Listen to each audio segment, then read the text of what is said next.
नमस्कार विद्यार्थी मित्रों, इयत्ता 12वी कॉमर्स बुककीपिंग अँड अकाउंटन्सी या विषयातील 5th topic reconstitution of a partnership, याच्यामध्ये it means death of a partner. या व्हिडिओमध्ये आपण या प्रकरणातील जे एक्झरसाइज प्रॉब्लेम दिलेले आहेत, एक्झरसाइजमधील प्रॅक्टिकल प्रॉब्लेम नंबर 1, 1 नंबरचा प्रॉब्लेम आपण समजावून घेऊया. प्रथमतः आपण प्रॉब्लेम वाचू. डेथमध्ये profit up to date of the death, म्हणजे मृत्यूच्या दिनांकापर्यंतचा प्रॉफिट काढणं, आणि कदाचित आपल्याला गुडविल काढण्यासाठी एक कॅल्क्युलेशन विचारलं जातं. ठीक आहे, आपण प्रॉब्लेम पाहूया. Rajesh, Rakesh and Mahesh were equal partner on 31st March 2019. Their balance sheet is on 31st March 2019. 31st March 2019, 31 March 2019चा हा बॅलन्स शीट आपल्याला दिलेला आहे. तर या बॅलन्स शीटमध्ये दिलेली माहिती, हा बॅलन्स शीट मीन्स ते ओल्ड पार्टनरशिप फॉर्म आहे. काय आहे या पार्टनरशिप फॉर्ममध्ये बघूया. कॅपिटल अकाउंट दिलेले आहेत.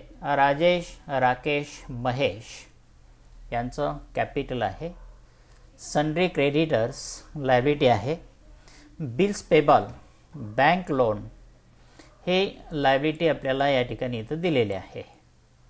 त्यानंतर land and building 4 lakhs, furniture 3 lakhs, debtors 3 lakhs, stock 1 lakh and cash 1 lakh.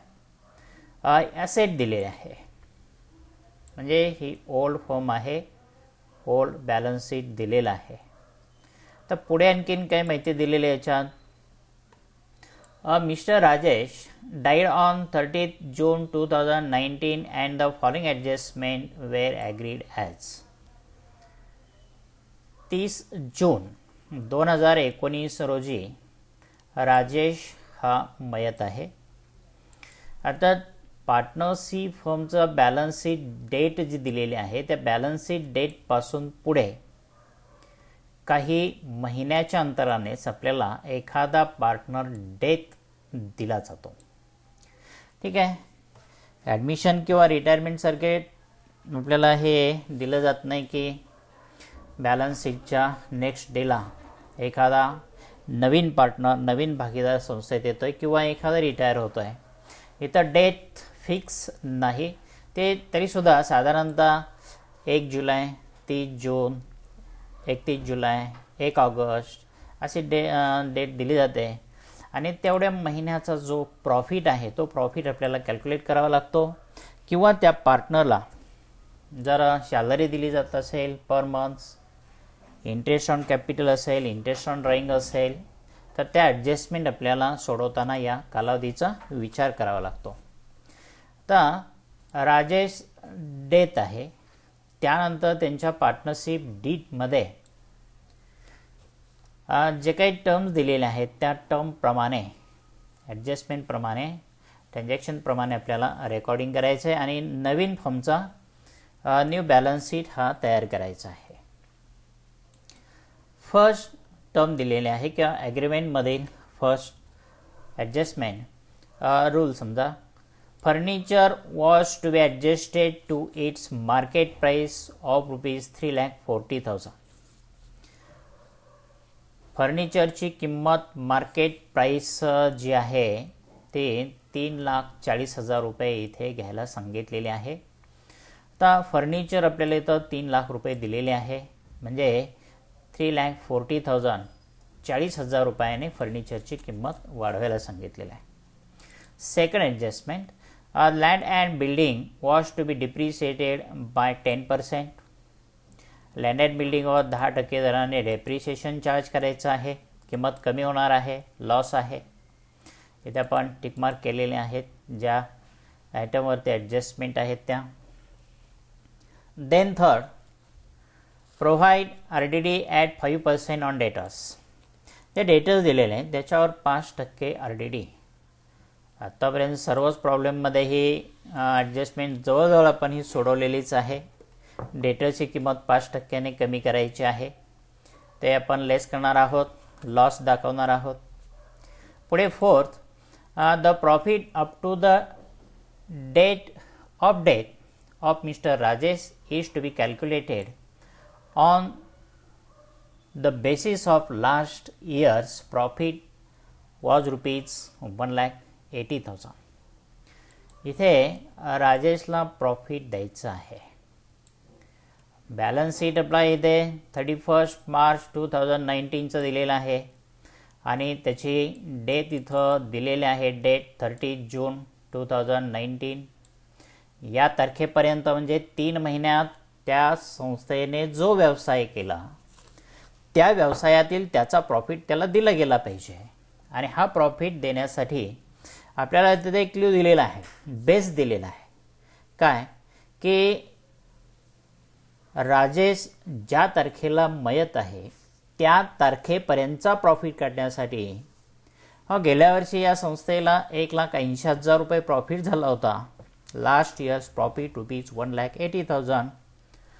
तर चालू वर्षीसुद्धा 1,80,000 एवढा प्रॉफिट आपल्याला या ठिकाणी इथे गृहीत धरायचा आहे.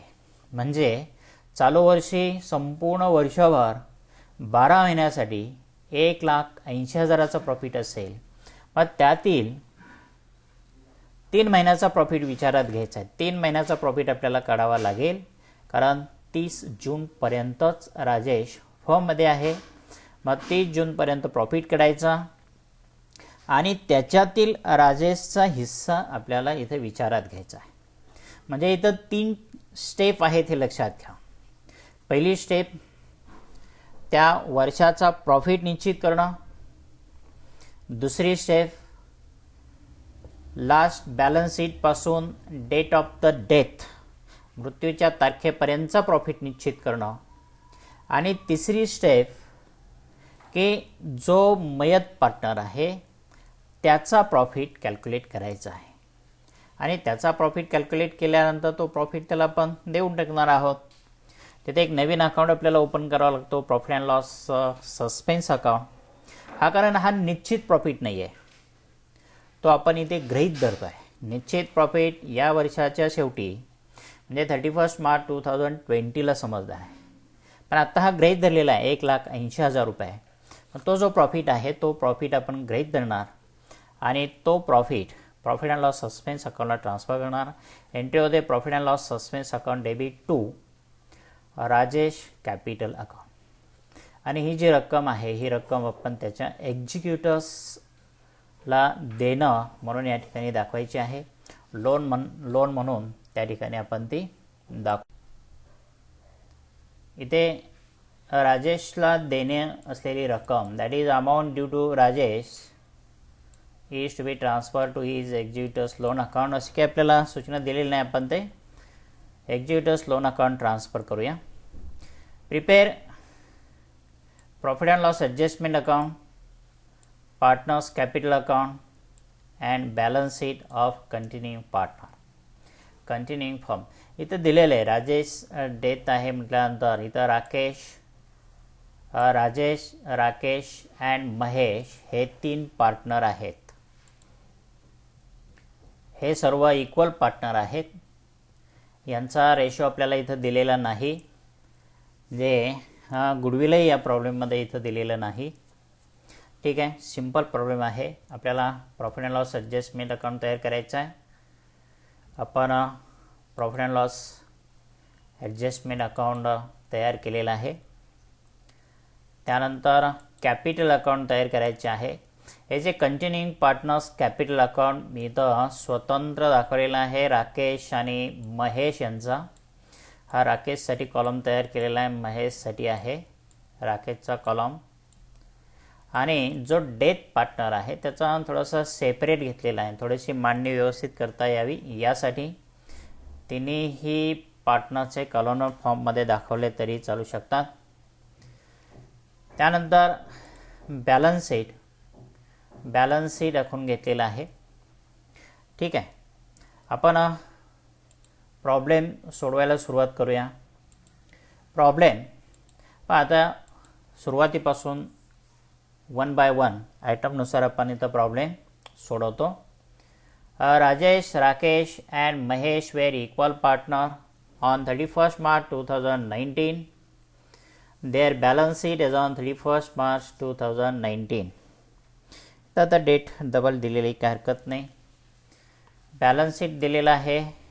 पाहूया आपण बॅलन्स शीटमध्ये काय दिलेलं आहे. ठीक आहे, कॅपिटल अकाउंट दिलेले आहेत. Capital accounts brought down to capital of each partner. प्रत्येक पार्टनरच्या कॅपिटल अकाउंटला ते आपण क्रेडिट साईडला ब्रॉट डाऊन करणार आहोत. राजेश, राकेश आणि महेश. तर राजेश अकाउंट सेपरेट मी ओपन केलेला आहे. राकेश आणि महेशचा अकाउंट हा कॉलमनर फॉर्ममध्ये आहे. कॅपिटल अकाउंट क्रेडिट साईडला या ठिकाणी इथे नोंद करायची आहे. By balance brought down Rakesh ₹2 lakh and Mahesh ₹2 lakhs. 2 lakh रुपये बॅलन्स आपण त्या ठिकाणी दाखवला. आणि जो फर्स्ट पार्टनर आहे already Rakesh, death by balance brought down ₹5 lakh, 5 lakh रुपये कॅपिटल आहे. ते आता आपण त्याचं रिटर्न करणार आहोत. त्यानंतर then sundry creditors, bills payable, bank loan. याच्यामध्ये काही बदल नाही. याच्यात बदल आहे त्याच्यात आपण टिकमार्क केलेलं आहे. इथे काहीही बदल नाही. As it is transfer to new balance sheet. नवीन बॅलन्स शीटमध्ये हे दाखवायचे आहेत. न्यू बॅलन्स शीट इथे sundry creditors ₹90,000. Then bills payable ₹60,000. Then bank loan ₹1,50,000. म्हणजे जे ॲसेट आहेत, पुस्तक तुमच्या पुढे आहे पहा. इथे as it is liabilities transfer to new balance sheet liabilities side. ठीक आहे. त्यानंतर आपली लायबिलिटी साईड आपण पूर्ण केली. Asset side balance sheet asset साईडला land and building 4 lakhs, furniture 3 lakhs, debtors 3 lakhs, stock 1 lakh, cash 1 lakh. Stock and cash, there is no any adjustment, shows as it is in the new balance sheet. ज्या आयटमवरती adjustment आहे land and building, furniture and debtors, these assets are revalued. So write in inner column. ते आपण inner column लिहिणार आहोत. त्याच्यावरती adjustment ॲडलेस करणार आहोत. ठीक आहे. ॲसेट सर्व ॲसेट सगळा न्यू बॅलन्स शीटमध्ये that is balance sheet on 30th June 2019. Asset आपण ट्रान्सफर करून घेऊया. asset as it is transferred to new balance sheet. Okay, balance sheet is given here. Land and building, inner column ₹4 lakhs. Then furniture is given 3 lakhs. एक और जागा सोडायचे after 1 line space. Furniture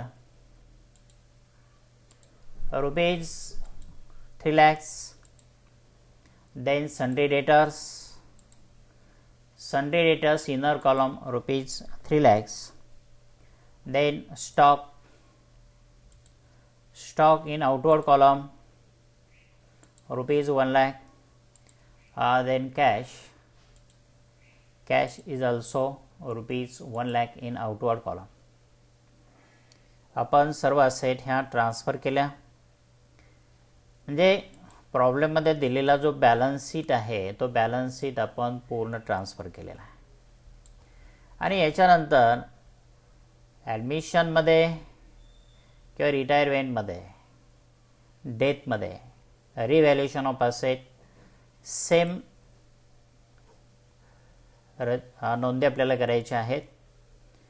इथे furniture was to be adjusted to its market price of ₹3,40,000. 3,40,000 फर्निचरची किंमत ठेवायची आहे. फर्निचरची किंमत आपल्याला 3,00,000 दिलेली आहे. Add appreciation ₹40,000. इथे 40,000ने वाढ आहे आणि टोटल 3,40,000 इन आउटवर्ड कॉलम. 3,40,000 रुपये या दोन्हींची बेरीज, त्याची मार्केट प्राईस आहे 3,40,000, ती आपल्याला ठेवायला सांगितलेलं आहे.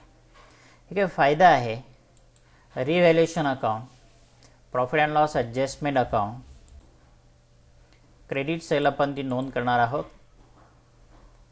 Bye furniture account ₹40,000. It's profit on revaluation of asset. फर्निचरचं रिव्हॅल्युएशन केलं, त्याच्यामध्ये झालेला प्रॉफिट आहे. क्रेडिट साईड आपण नोंद केली. त्यानंतर next, land and building was to be depreciated by 10%. Land and बिल्डिंगवरती 10% दराने आपल्याला डेप्रिशिएशन चार्ज करायचं आहे. ते आपण लेस डेप्रिशिएशन असं म्हणणार आहोत. 10% मीन्स 40,000. 40,000 रुपये नोंद केल्यानंतर 3,60,000 net value of land and building. 3,60,000 outward कॉलममध्ये. Then depreciation is a loss. Profit and loss adjustment account debit सेलला नोंद करायचे आहे टू लँड अँड बिल्डिंग ₹40,000. 40,000 रुपये. ठीक आहे. Then next, adjustment provide RDD at 5% on debtors. डेटर्सवर 5% दराने RDD चार्ज केलेली आहे. आपण बॅलन्स शीट इथे संडे डेटर्स दाखवलेले आहेत, रेकॉर्ड केलेले आहेत. लेस RDD. Then 5% means 15,000. 15,000 रुपये लेस करायचे आहेत. Less 15,000. Then net value of Sundry debtors less RDD ₹15,000. 15,000 RDD less केल्यानंतर 2,85,000 in outward column net value of debtors. Then next, that is loss transfer to profit and loss adjustment account. Right here to RDD account ₹15,000. 15,000 रुपये हे RDD या ठिकाणी नोंद करायचे आहे loss म्हणून, as a loss. त्यानंतर आपल्याला पुढे काय दिलेलं आहे, the profit up to the date of death of mister Rajesh is to be calculated on the basis of last years profit ₹1,80,000. ठीक आहे. आपण कॅल्क्युलेशन करूया. ते calculation of Rajesh share in profit up to date of death म्हणजे 1 April 2019 to 30 June 2019. ठीक आहे. आता इथे आपण कॅल्क्युलेशन करू. Yearly profit based on the last years profit ₹1,80,000. हे आपल्याला पहिल्यांदा निश्चित करावं लागतं. बऱ्याच वेळा पाठीमागच्या 2, 3, 4 वर्षाचा प्रॉफिट दिला जातो. And average profit of the last 4 years is treated as A current year profit. म्हणजे पाठीमागच्या 4 वर्षाचा प्रॉफिट विचारात घेऊन त्याचा जो ॲव्हरेज प्रॉफिट येईल तो ॲव्हरेज प्रॉफिट म्हणजे चालू वर्षाचा प्रॉफिट आहे असं गृहीत धरावं लागतं. अशी सूचना दिली जाते. त्यावेळेस आपण त्या पद्धतीने ॲव्हरेज प्रॉफिट काढून तो चालू वर्षाचा प्रॉफिट विचारात घेतो. आता इथं दिलेला आहे त्यांनी 1,80,000. हा संपूर्ण वर्षाचा प्रॉफिट आहे, हे लक्षात ठेवा. महत्त्वाची नोट्स आहे कारण इथे आपल्याला साधारणतः मुलं ॲव्हरेज प्रॉफिट काढतात आणि पैकी जेवढा शेअर्स डेथ पार्टनरचा आहे तेवढा लगेच कॅल्क्युलेट करून वाटून देतात. त्यासाठी हे लक्षात ठेवा, इथे आपल्याला साधारणतः तिन्ही कॅल्क्युलेशनमध्ये प्रॉफिट कॅल्क्युलेशन करताना विचार करायचा आहे. त्यानंतर एका वर्षाचा प्रॉफिट निश्चित झाल्यानंतर calculation of profit up to the date of death हे दुसरं कॅल्क्युलेशन महत्त्वाचं आहे की डेथपर्यंतचा प्रॉफिट कॅल्क्युलेट करणे. तर 1 April 2019 to 30 June 2019 means for 3 months 3 महिन्याचा प्रॉफिट काढायचा आहे. सोपं आहे. जर एका वर्षासाठी 1,80,000 रुपये आहे तर 3 महिन्याचा किती, देन 1,80,000 डिवायडेड बाय 12 इंटू 3. अगोदर एका महिन्याचा काढा. एका महिन्याचा काढायचं म्हणजे 1,80,000 डिवायडेड बाय 12 12ने भागल्यानंतर एका महिन्याचा मिळेल आणि त्याला 3ने गुणायचं आहे. 3ने गुणल्यानंतर आपल्याला 3 महिन्याचा प्रॉफिट मिळेल. ठीक आहे. हे सेकंड कॅल्क्युलेशन काढायचं आहे. आता हा जो 3 महिन्याचा प्रॉफिट आहे त्याच्यावर तिघांचाही समान हक्क आहे. त्यामुळं हाही प्रॉफिट आपल्याला डेथ पार्टनरला देता येणार नाही. पैकी राजेशचं शेअर्स किती आहे तो आपण या ठिकाणी कॅल्क्युलेट करणार आहोत.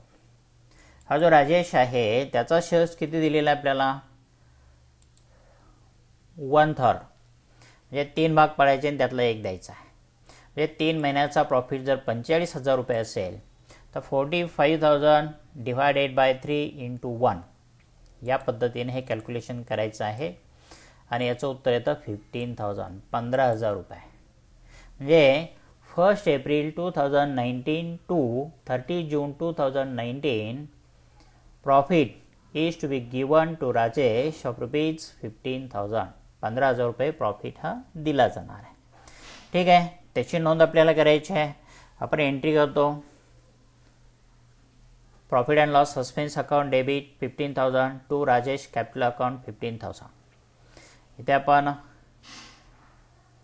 बॅलन्स शीटला profit and loss suspense account दाखवायचं आहे. कॅश नंतर profit and loss suspense account आपण नोंद करणार आहोत. डेबिट बॅलन्स आहे. डेबिट साईडला इट इज अ लॉस आहे 15,000 न्यू फॉर्ममध्ये तो आपण दाखवला. आणि कॅपिटल अकाउंट ओपन केलेलं आहे राजेश क्रेडिट दिलेलं आहे by profit and loss suspense account rupees 15,000 15,000 रुपये. ठीक आहे. या पद्धतीने प्रॉफिट काढायचा आहे आणि त्याच्यानंतर तो वाटून द्यायचा आहे. ठीक आहे. प्रॉब्लेममध्ये दिलेल्या सर्व ॲडजस्टमेंट आपण सोडवलेल्या आहेत. पहिल्यांदा आपल्याला रिव्हॅल्युएशन अकाउंट क्लोज करावं लागेल. Profit and loss adjustment account credit साईडची बेरीज 40,000 डेबिट साईडची बेरीज आहे 55,000. 55,000 आपण क्रेडिटला म्हणणार, तीच बेरीज म्हणणार 55,000 रुपये. आणि त्याच्यानंतर 15,000 रुपये हा डिफरन्स येतो. तो डिफरन्स आपण पार्टनरला वाटून देणार आहोत. हा डेबिट बॅलन्स आहे. Debit balance means revaluation loss. Debit balance of profit and loss adjustment account आपण ॲडमिशनपासून पाहतो आहे. याला लॉस असं म्हणायचं आहे.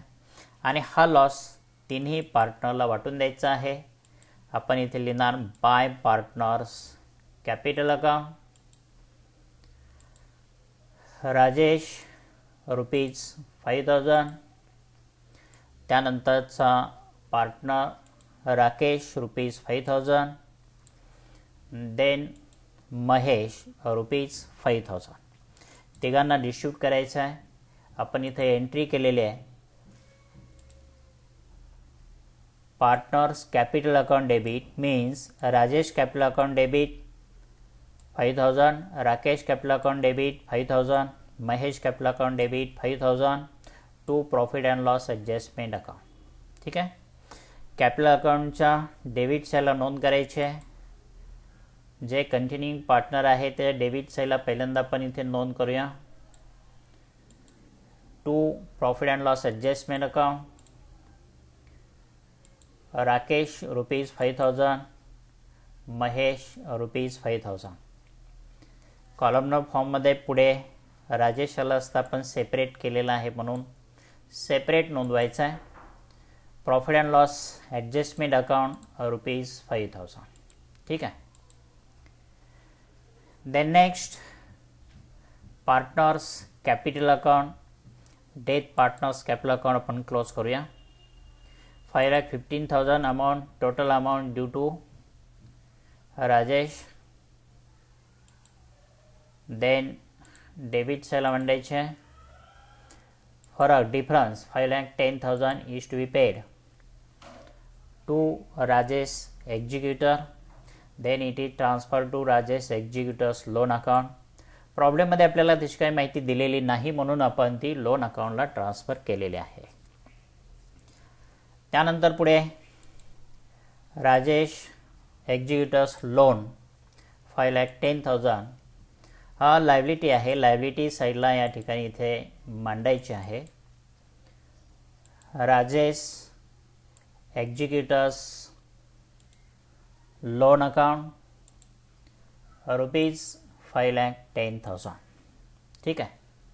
आता ही रक्कम त्याला द्यायची आहे, लक्षात ठेवा. Rajesh executors loan account 5,10,000.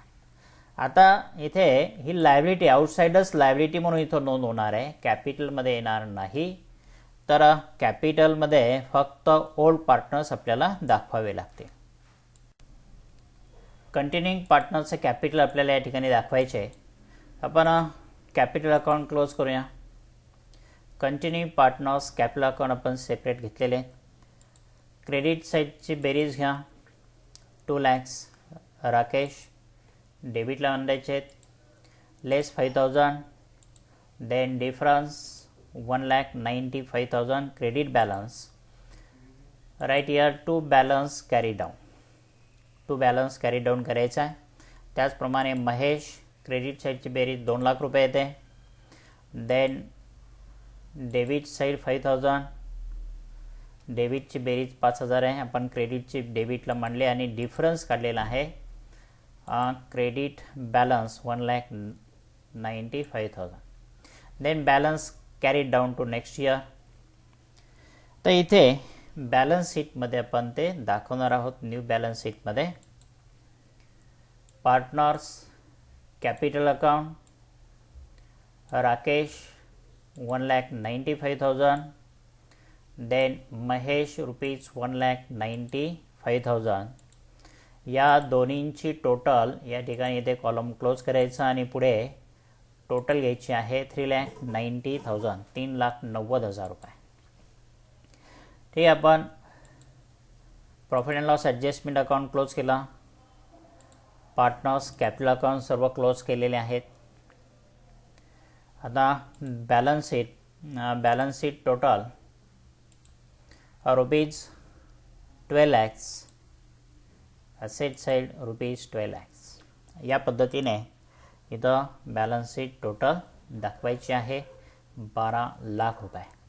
सर्व ॲडजस्टमेंट आपण त्यांनी सांगितल्याप्रमाणे सोडवलेले आहेत. पहा, डिफरन्स तुम्हाला कुठे सापडेल तो तुम्ही शोधा. ठीक आहे. ठीक आहे. यानंतर आपण जर्नल एंट्रीज. आपला बॅलन्स शीट झाला. याच्यानंतर आपण जर्नल एंट्रीज पाहू. काय जाता काय होत आहे जर्नल एंट्री. त्या प्रॉब्लेमला पण सुरुवात केल्यानंतर इथे जर जनरल रिझर्व फंड वगैरे काही दिलं असेल ॲक्युम्युलेटेड प्रॉफिट लॉस तर डिस्ट्रीब्यूट करायचं आहे, त्याची जनरल एंट्री होते. आणि त्यानंतर पुढे मग ह्या सर्व ॲडजस्टमेंट सोडवल्यानंतरच्या जनरल एंट्रीज आहेत. ठीक आहे. आता इथं revaluation of asset, decrease in the value of asset आणि increase in the value of asset आपण एकच एंट्री करतो. इथं पहिली जनरल एंट्री आहे. फर्स्ट इथं डेट लक्षात घ्या. डेट लक्षात घ्या. 30 जून एंट्री आहे.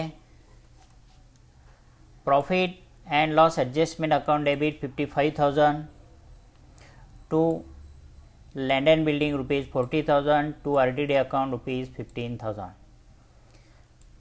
Being decrease in the value of asset, असेटच्या किमती कमी झालेल्या आहेत. त्यानंतर furniture account debit rupees 40,000 to profit and loss adjustment account rupees 40,000. Being increase in the value of asset, असेटची किंमत वाढलेली आहे. त्याच्यानंतर रिव्हॅल्युएशन लॉस डिस्ट्रीब्युशनची एंट्री आहे. Rajesh capital account debit 5,000, Rakesh capital account debit 5,000, Mahesh capital account debit rupees 5,000 to profit and loss adjustment account rupees 15,000. being revaluation loss distributed.